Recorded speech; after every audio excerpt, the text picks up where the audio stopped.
we have reached the point in our agenda where we're going to jump into a panel conversation. So really, really grateful that we've got a group of women who accepted our invitation to join us for this panel. I'm going to start with a brief introduction from each of our panelists, and then we are going to jump into some questions that we've curated for them specifically based on their background. So without further ado, I am going to call on each of our panelists to introduce themselves to you. And Angelique, I'm going to start with you, if you wouldn't mind. Hi, everyone. I help landscape professionals connect with solutions by bridging architecture, construction, and horticulture through our synced media. I started my career a long time ago in engineering, worked in the oil field, onshore, offshore, in the office, handling multi-million-dollar projects. As less of an engineer and more as a project manager that managed lots of specialties. And I think that's really relevant to how landscape businesses are, at least, in Europe. I ended up getting the opportunity to move to Scotland in the oil industry and took it. No regrets is one of my mottos. And so I did that. Did a lot of traveling and working in lots of different countries, teaching training courses, but ultimately found a bit more of a mission having a landscape design and build business, and learned a lot through that. It's been 17 years of learning and growing and having lots of challenges. So fell in love with the industry and decided that that's what I wanted to do. My Scottish husband and half Scottish, half Louisiana kids, we moved back to the US in 2019.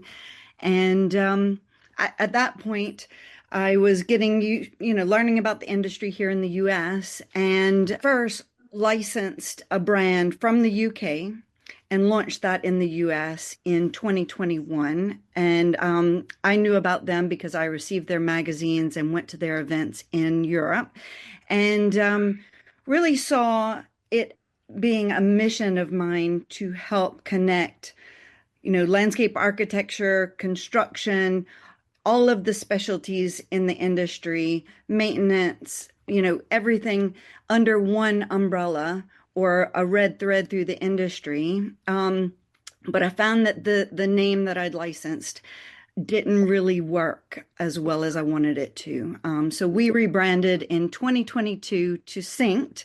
I wanted a strange name that symbolized what we're trying to do. We're trying to be a media company with a mission to bring all of the specialties together. So thank you for the introduction, Kristen. Thank you so much. We're so glad to have you here, and I can't wait to dig into your background a little bit more in our questions.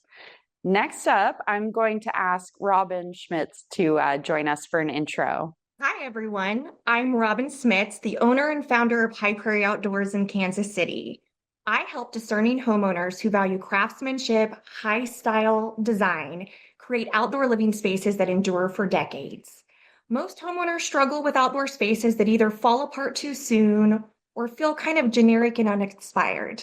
We solve that with our proprietary operating system, the Legacy Method, which combines the longest-lasting European construction techniques with exclusive high-style design and materials. We're the nation's only company bringing these together, outdoor living environments and pools that are truly timeless and enduring. What we do is we build outdoor environments that are built to last for generations and are uniquely tailored to each client. However, my beginnings were much more humble. I grew up on a cow ranch in southeast Kansas, where I learned early the value of hard work, integrity, and never shying away from challenges. My mom owned a flower shop, and I spent afternoons surrounded by plants, creating the displays, and even building little operating systems to track orders. That blend of ranch work ethic and creativity set the foundation for everything I do today. I then went to Kansas State University, ironically studying journalism and pre-law before discovering my true passion while working at a garden center. I was helping people design gardens that brought joy and connection, and that drew me towards horticulture and landscape design, which eventually became my degree and then later on my career. After college, I gained hands-on experience both working in the field on crews and then later on in design and sales. In 2010, I founded Prairie Outdoors. In the beginning, it was just me designing, selling, and installing every project, sometimes with the help of my husband and friends on the weekends, but we still got it done. By 2013, I hired my first team members who are still with us today.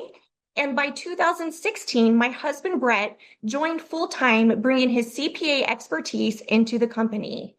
From there, we grew steadily, earning national recognition, publishing a book, and refining systems like our legacy program and proprietary training initiatives. Today, High Prairie is nearly 50 team members strong. We're nationally recognized for high-style, long-lasting outdoor living environments and fine gardening programs.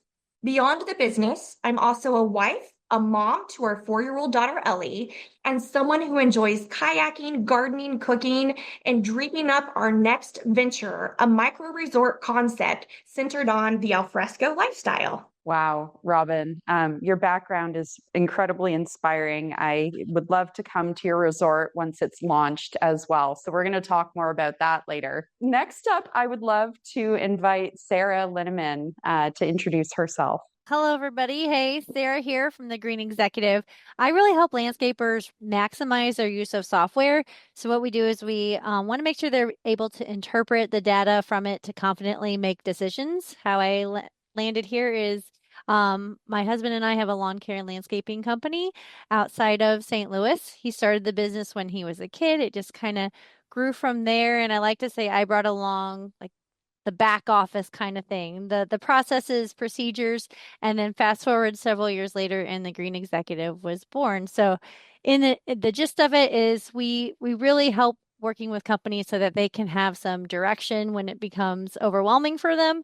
And we want to make sure they're recovering time by letting these systems work for them. Thank you so much. And similar to Alexis, Sahra is one of our LeanScaper advisors. So we're so glad to have her as part of our extended family here at LeanScaper. Last but not least, we have Val Lesak. Val, would you like to introduce yourself? Thanks for having me, Kristen. This is awesome.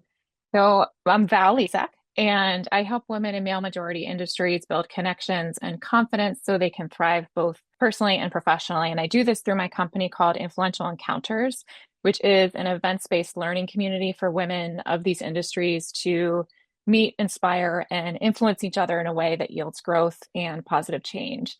At this time, we are primarily focused on the landscaping and snow and ice management industries. My background is primarily in sales and marketing in corporate and startup companies. And for the last 13 years, I've had the privilege of supporting my husband, Scott, in his landscaping and snow company in the Lehigh Valley, Pennsylvania. Wonderful. Thank you so much. I am thrilled to jump in, and we are right on time. So this is perfect. My first question is going to go to Angelique. So Angelique, you've worked across 2 continents in both engineering and landscaping. What lessons from being in another male-dominated field, which was oil and gas, do you bring into landscaping?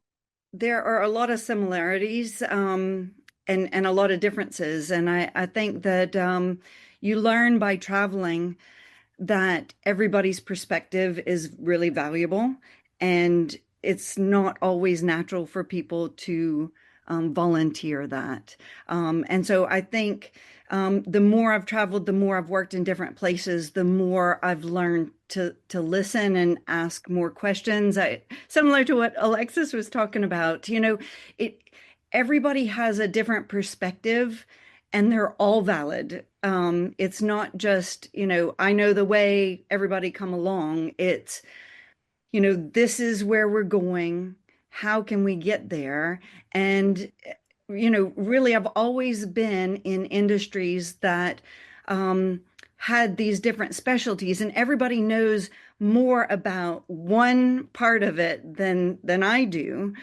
But ultimately, I'm trying to get all their points of view and develop a way forward that we all believe in. So it's more similar than you think, going from the oil industry to the landscape industry. And I think a lot of what I've learned in the oil industry applies to the landscape industry. And it's not just that it's mostly male industries. It's that a lot of industries are built up of lots of specialists. And if you don't open up your view and listen and take everything into account, you can't be as successful. And I think there's so much potential in the landscape industry.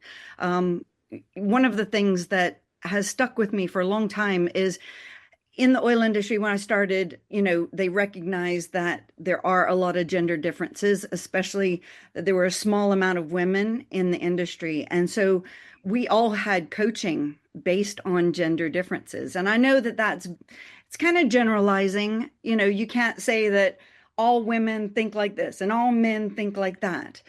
But it really helped me. I mean, I even think of some of those lessons today when you go, what I'm saying, other people could be hearing.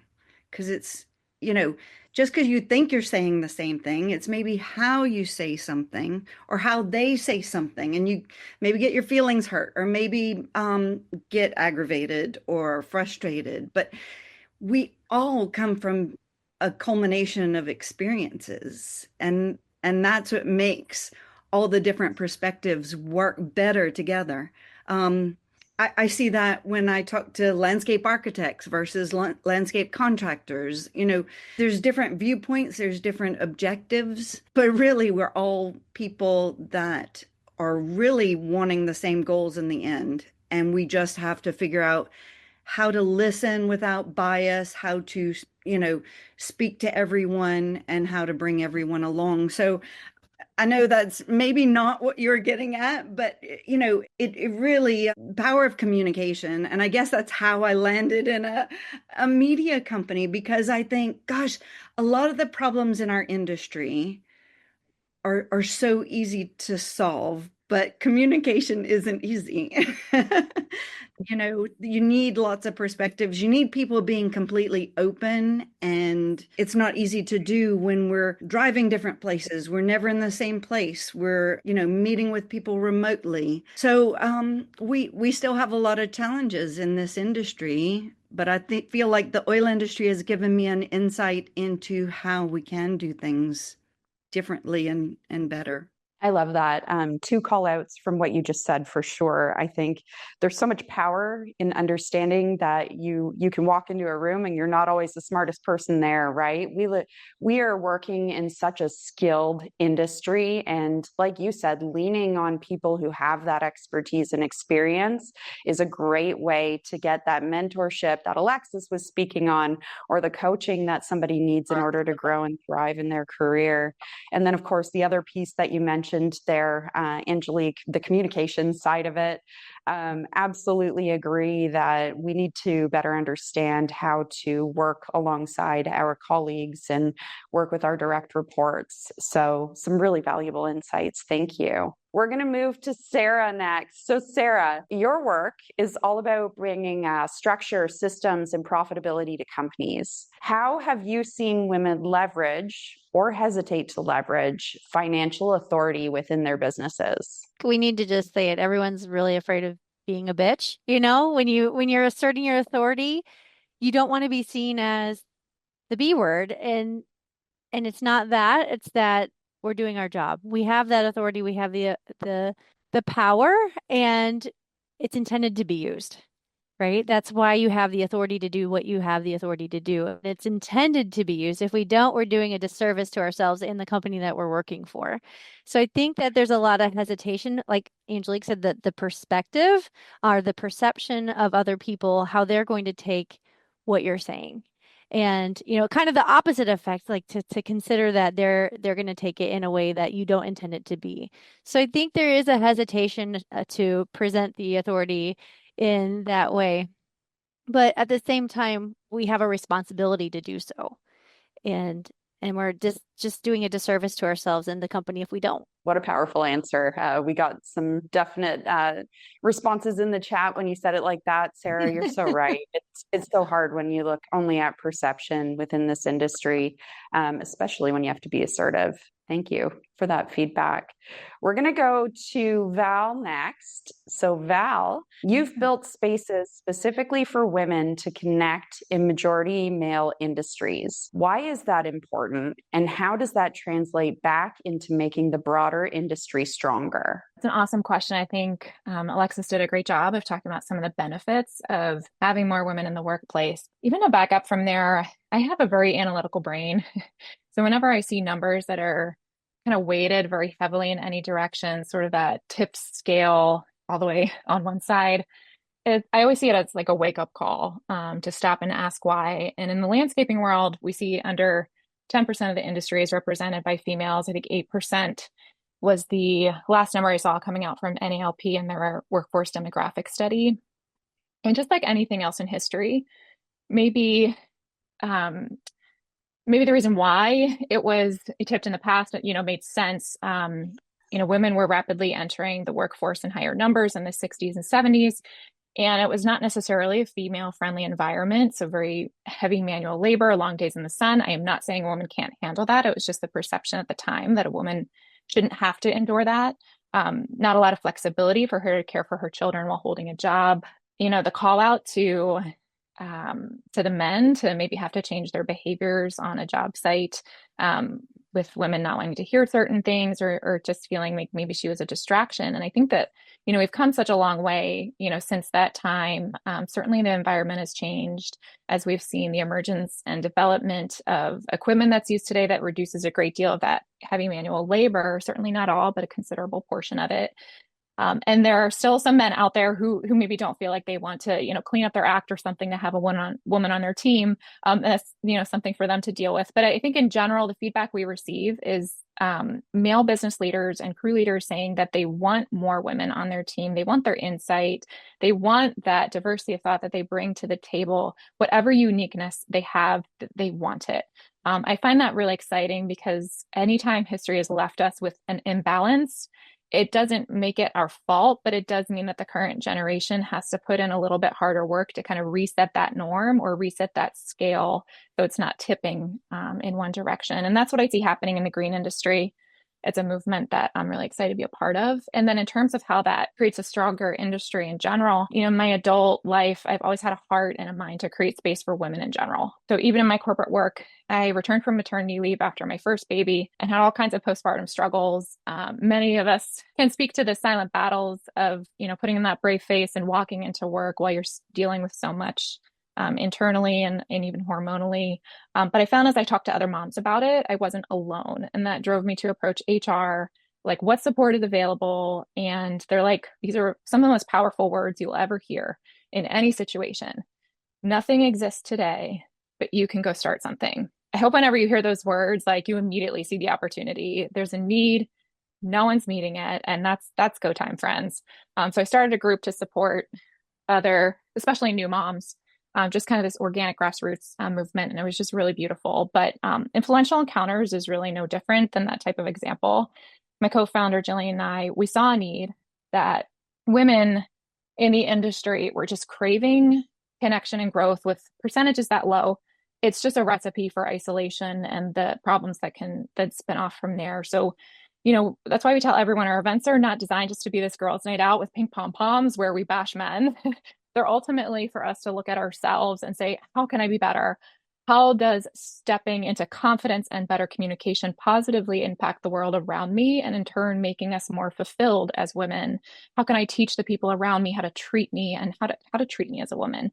So there's been a lot of confusion in our culture from history and narratives that still exist about what is a woman's role and how should she show up at work? How loud should she be? And we say all the time, Influential Encounters does not exist to prove that women need special treatment.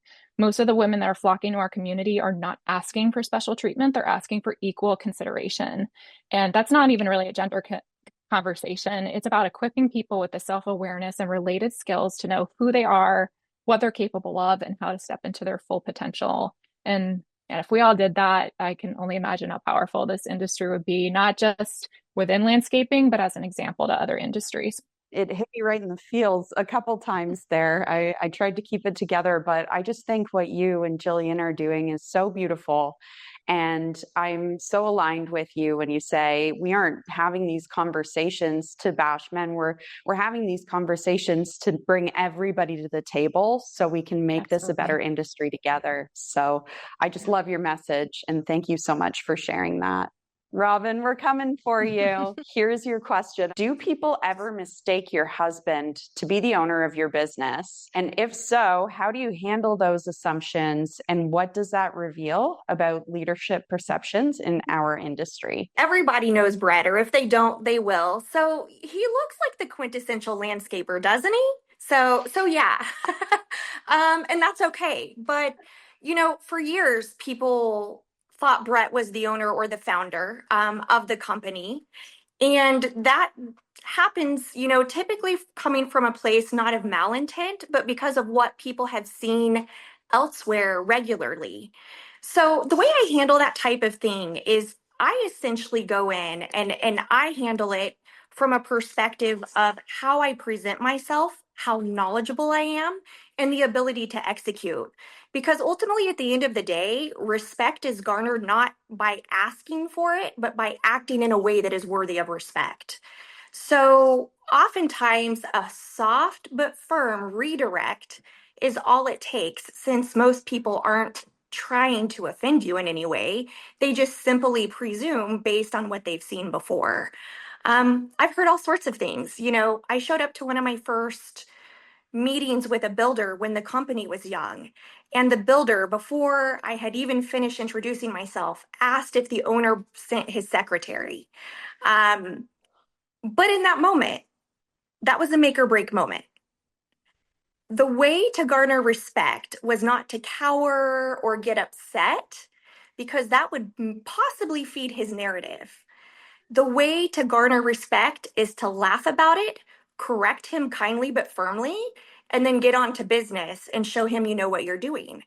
So that's it. I mean, you just have to roll with it, because I do find most of the time someone accidentally makes a statement, if you will, that sounds maybe a little demographically insensitive. It's not coming from a place of trying to hurt your feelings. They simply don't realize. And so a kind, firm, polite redirect, and then cruise on as if you're someone who's worthy of respect. Yeah, go ahead, Angelique. I ran my business for 17 years, and my husband has never been visible. He doesn't work in it. He's never been a part of it. And I would get that question all the time. And it's like, no, it's just me. And, I've been doing this. Come along, let's get started. It's just to redirect. I totally agree, Robyn. And I think that there's no point in getting upset. It is just what people are used to. And changing that narrative is part of what we're doing here today. Do you think that that's very telling of how, when you redirect, their reaction, the person that you're working with, whenever you say, oh, I'm not the secretary, I'm actually the owner, or, get down to it, I think their reaction is very telling too. Is this somebody I do want to work with? I think most people, they're often embarrassed. At least if they're a decent human being, they're like, oh my gosh, I didn't realize. But, at the end of the day, it just comes down to how you handle it and, redirecting that. What a powerful conversation. Thank you so much to everybody who jumped in there. I know that one hits home for so many of you who have your own businesses, work alongside your spouse. And I saw you as well, Angelica, in the chat say that happens to you all the time as well. So it's nice that we're having conversations that are relatable. And of course, we're doing this so we can change things. Let's go back to Angelique here. I've got another question for you. You've reinvented yourself across countries and careers. What does reinvention take, and what's the role of resilience for women in this industry? It's not the easy way to do it. Growing up, my mom always taught me that, you can't complain about something that doesn't work unless you try to fix it. If you've tried to fix it and it didn't work, okay, at least you did your part. If you see something that's there and doesn't work, it's your responsibility. So don't be afraid. Thinking about this, even when I started in the oil industry, being one of very few women And I was in the drilling side, which had even fewer women than the whole oil industry. And at first, I was in coveralls and big steel toe boots and hard hat, and I wouldn't wear makeup and I'd tie my hair back. And I just wanted to blend in and not be different. I realized after a while that wasn't me, and I think that you have to build some confidence in yourself sometimes. I mean, I was young, I was half the age of everybody I was working with, and I was a woman in a male-dominated field. So it took courage, and it took me, kind of forgetting, don't think about those things. You see something, you have to speak up, and you have to be part of the solution. And if you are like that, don't hide it. Make sure that you help drive the change and make yourself comfortable with it. I know it's not always comfortable.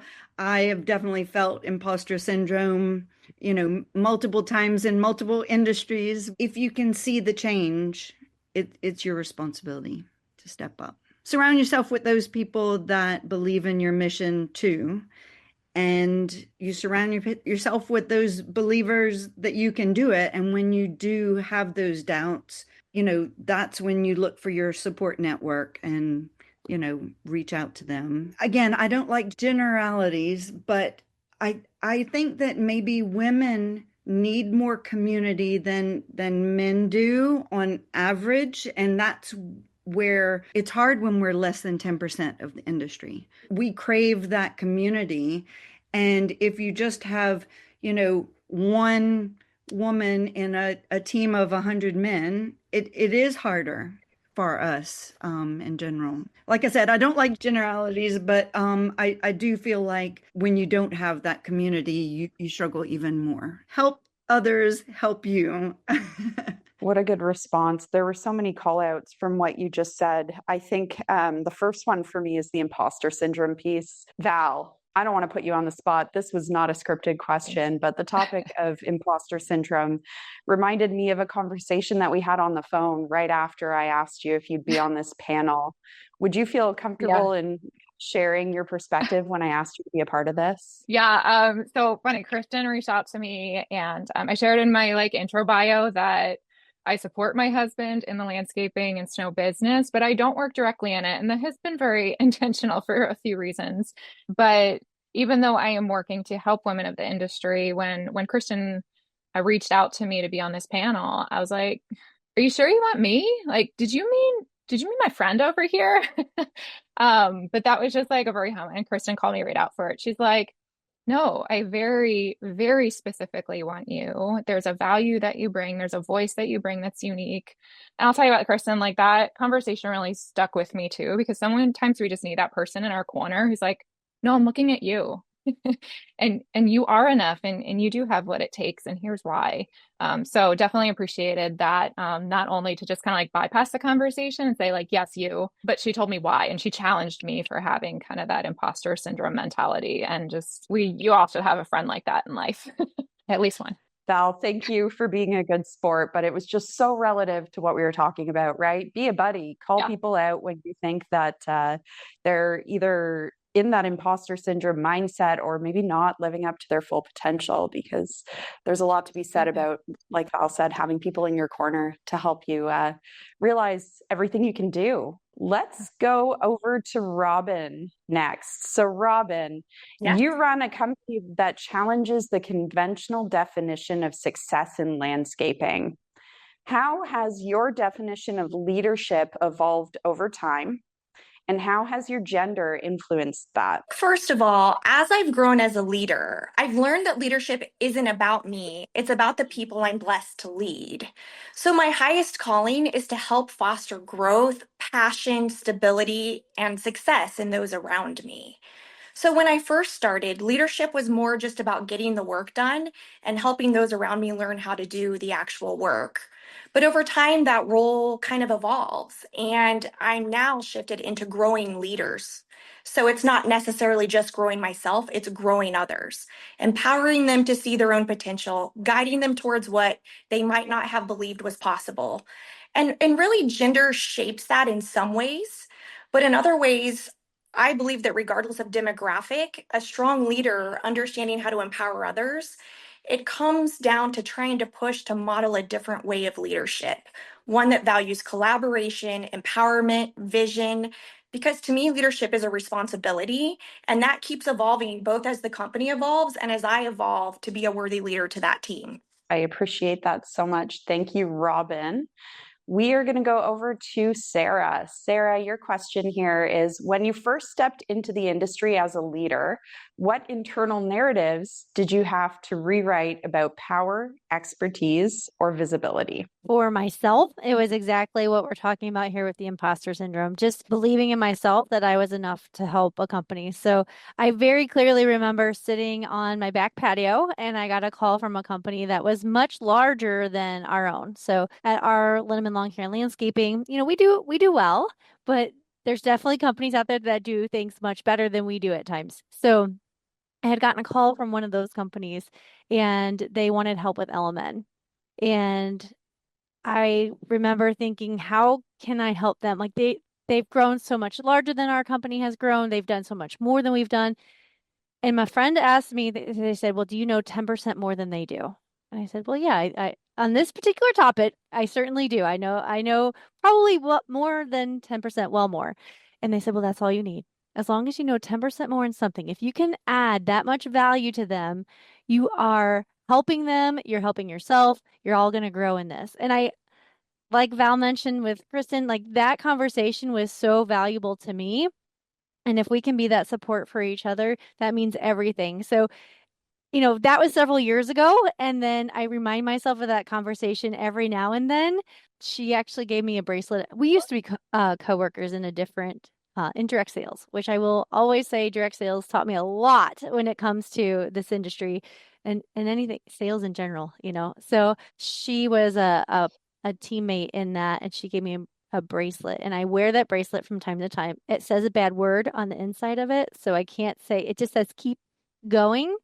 And so I remember I wear that bracelet from time to time so that it reminds me of that 10% rule. Do I know 10% more than they do? Yeah, this is okay. Then we can handle this. So just reframing myself to know that I am able to do this. I am going to add value to companies. I'm going to bring value to our own company.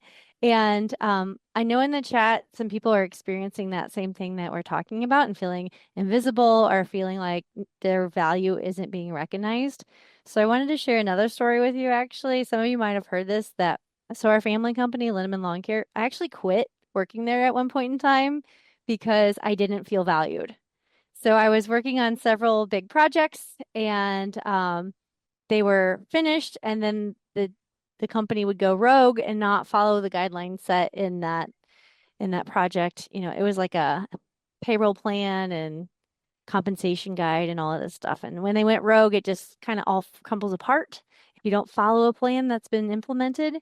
And I quit because I didn't feel valued. There are a lot of steps in between then and there, but you don't have to settle. I mean, even in that case, I technically quit. We reframed and moved forward from there, but you don't have to settle. Like, know your worth for sure. The bracelet tie back that you're referring to there, I actually have that same bracelet. I bought it for myself. Yes, I bought it for myself when I came back from my first mat leave with my daughter, because like somebody else on here mentioned, you feel like a fish out of water when you're returning back to work after being off for an extended period of time.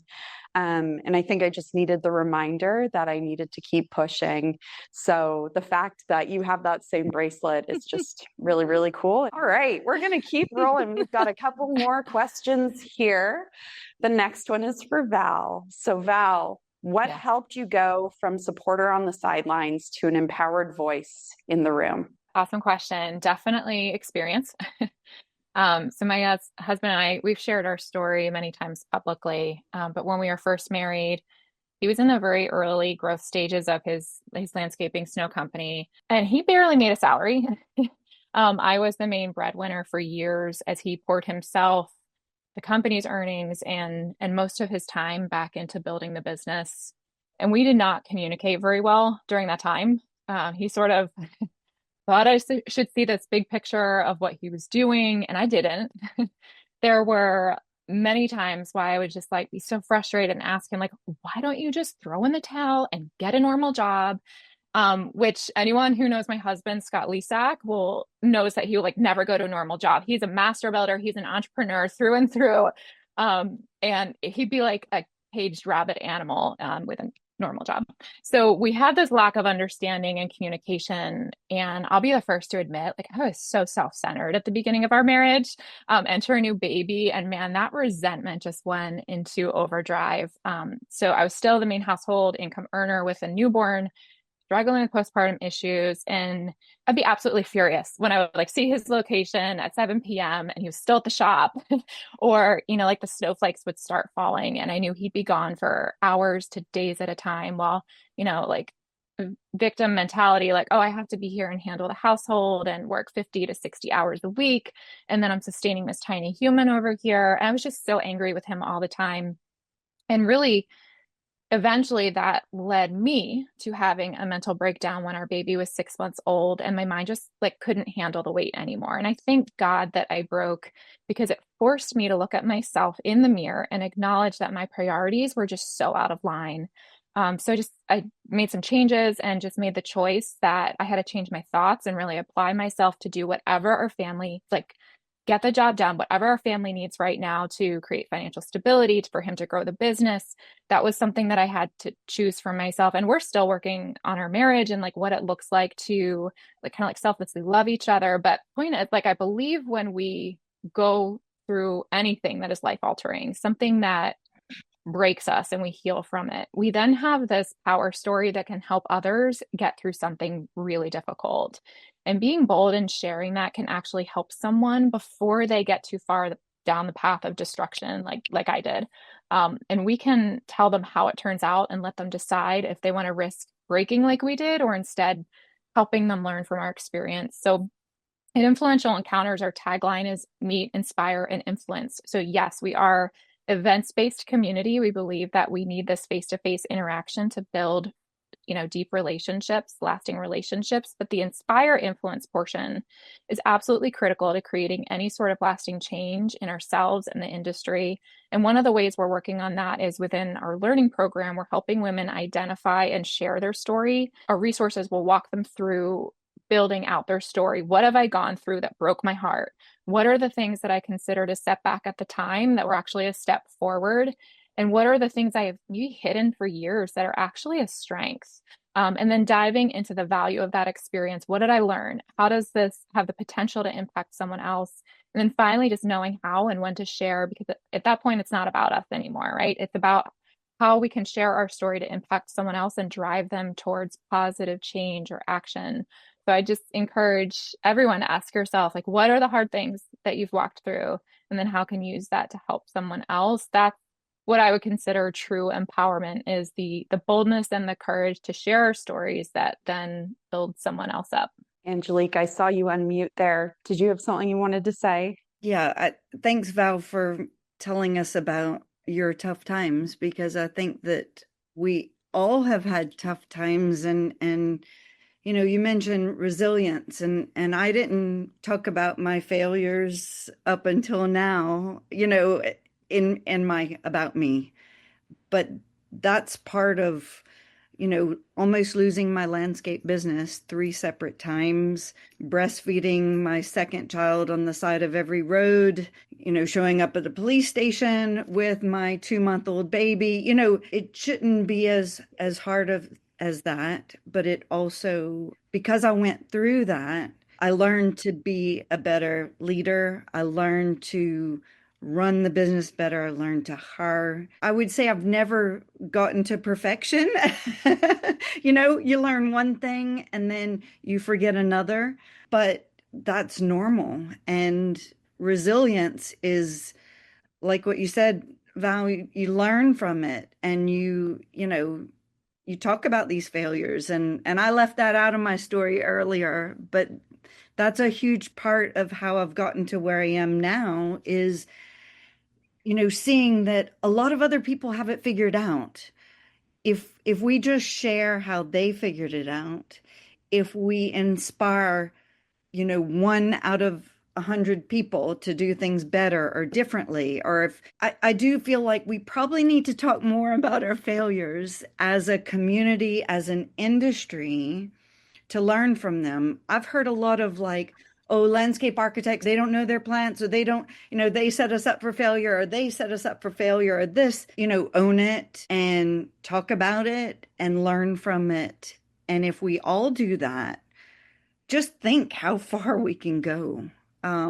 That's where you learn the most, and that's where you build that resilience, is through failures. So thanks, Val, for bringing that up. Well, other people need to hear it. And I see a lot in the chat too, that similar feelings. And I just say, like, find someone who's walked this road before. It could be me, or reach out to me on LinkedIn, or just someone else who has like been there. And I promise you that support will help you get through the hard times. And there is a lot of good on the other side. Like it is worth it. There's reward after the cost. One of my favorite things about LeanScaper, and it's funny, last week after our Dallas intensive, our leadership team got together and we had a 2-day strategy session, but we kicked off that strategy session with a moment of gratitude, and everybody went around the room and shared what they were grateful for, whether it was in their role or their personal life or their team. And I said that I was grateful for the tone in our events, in our spaces. We really open things up for people to be vulnerable. And I saw that in the chat just now. And I just think that this is such a truly special community to be in. And I'm just so grateful to everybody here for being here and being a part of the conversation, but especially Val, to be brave enough to share your story, and Angelique. It's just, this is what it's all about. This is how we make positive impact, for sure. And you better believe that next time I host a panel, I'm going to ask you guys to lead with your failures. We want to hear those first in your introductions. So that'll be for next time. Love it. Let's ask some rapid fire questions. So this one is going to be for Robyn. Robyn, what's the best piece of advice you've ever received from a mentor?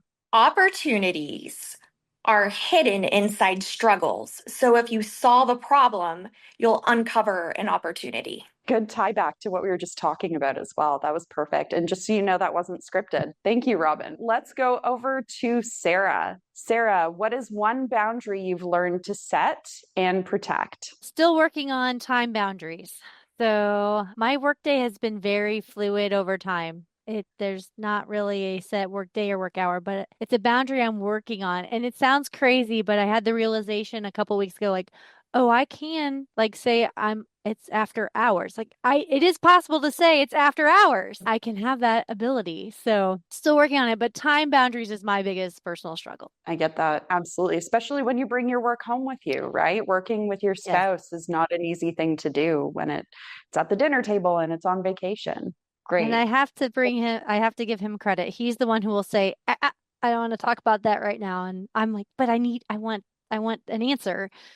So yeah, it's a constant thing I have to remind myself of when is the appropriate time to respect myself and my family's time. Awesome. Thank you so much for sharing that. And if you are a part of the LeanScaper community, you've probably heard us talking about time blocking and calendar worship, 2 really good tools to ensure that you set your day up for success and that you honor your own time. So jump into some of our resources in the free community for more. The next question is for Angelique. So Angelique, you're in the media business. What is one book, podcast, or tool every woman in the industry should check out? You are a badass. That sounds good. I feel like that ties back to this for sure. What do you think is next for women in the green industry? Oh, I love this question. I would say moving from kind of finding our confidence. I've seen a lot of really incredible movement just in the years I've been a part of this. But I would say like moving from finding our confidence to taking that next step of instilling some of our confidence in the ones who are around us or coming behind us, and thinking about what's happening for the next generation. What are they going to see as the example? Can I add to that too? So you had a really good point earlier. One of the panelists here mentioned that it used to be that we were all, physical in the field, like that was the entry point. And that really has changed a lot. And not to say that a woman can't be a tech in the field or work out in the field. I love women techs, actually. I think that they bring a lot to the table.